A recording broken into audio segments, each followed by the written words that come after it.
auzubillahi mina sheytaan rajim bismillahi rahmaani rahim. Donc salaamaaleykum mbooloo mi maa ngi leen nuyu yéen ñëpp seen tur ak seen sant du jiital ci nuyoo bi xalifa général Sëriñ Muntaxa Mbàkke yal na ko yàlla may wér lool ak gudd fan ba lépp li nga xam ne mi ngi ko def naal yi sumb yi yëpp ci Tuubaa mën ko yëgal ci jàmm mu muurloo ko moo mboolam ñi nga xam ne ñoo ngi ci yoon wi di nuyu kilifa béréb bi di sëñ Moustapha Diatara di ko nuyu di ko jox wàccuwaayam di nuyu sëñ Cheikh Abdou Lahad di nuyu tamit famille Mouhamadou Mamoun Niang di ko teg ci loxo sëñ Afia Niang ak sëñ ak Cheikh Mbacke Niang nga xam ne sama naataango la moom di nuyu tamit mboolam inspecteur yi fi teew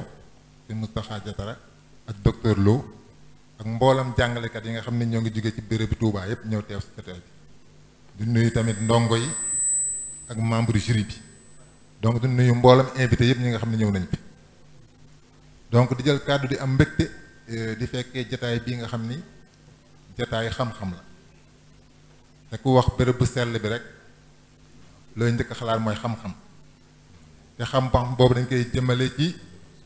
wàllu diine maanaam fexe ba képp ku fi yeewoo rawatina ndaw yi ñu tàggal leen ci diine ba incha allah ñu mën ko xam mën a jëfe su loolu weesoo ñu mën leen tàggat ci wàllu àdduna xam-xam yi nga xam ni xam-xam yu am solo la yoo xam ne daañu ko jëfandikoo rawatina yoo xam ne day tàggat seen jikko te loolu tey maanaam xeet xam-xam yooyu yëpp jot na génn ci jotaay bi nga xam ne am nañ ko tey moo tax ma bëggoon rafetlu taxawaayu ndongo yi nga xam ne jaar nañ fi ci xam-xam bu sell bu ñu wone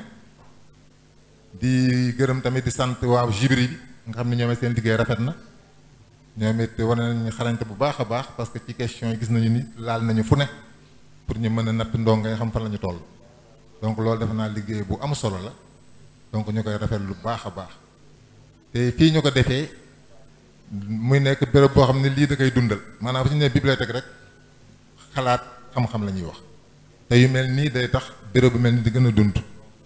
day tax tamit xale yi nga xam ne miinuñu ko war a ñëw di seet si fii béréb bi pour mën a taataan ñoom it xam-xam dafa naa loolu lu am solo la moo tax ci kaw loolu maa ngi gërëm bu baax ak di ndokkeel sëñ Moustapha ci taxawaay boobu donc dafa naa li nga def gis-gis bu rëy la bu am solo jël bibliothèque ni ubbi ko bu baax ba nit ñi gis ko ràññee ko war ko mën a nag utiliser pour gën a xarañ ci wàllu xam-xam dafa naa loolu lu ñu war a gën a rafetlu la donc ci kàddu yooyu laa bëggoon wax comme waxtu bi dafa xat donc kàddu yooyu laa ci bëggoon fësal di féliciter ñi nga xam ne gañe nañu di ndaje bi ñoo xam ne gañe nañu ñoo ngi leen di féliciter bu baax a baax ñoo xam ne tamit jotuñu am ndam mi tamit ñoo ngi leen di encourager dafa naa ndongo yi fi toog yëpp lii ñuy wax daañ ko mën a jëriñoo bu ko defee ñoom it suñu demee ñu gën a nafar gën a préparer fu may daane rek mooy ni lii peut-être mooy luy jeexal waaye comme niñ ko waxee ci ba koor ga teeroo ba léegi béréb bi dafa nekkoon béréb bi nga xam ne yu bare jot nañ ko fay def muy ay waxtaan ay sottante xalaat lépp jëm ci wàllu diine donc loolu defe naa lu ñuy rafetlu la di ñaan lépp li nga xam ni wax nañ ko fi ak lépp li nga xam ne ñaan nañ ko fi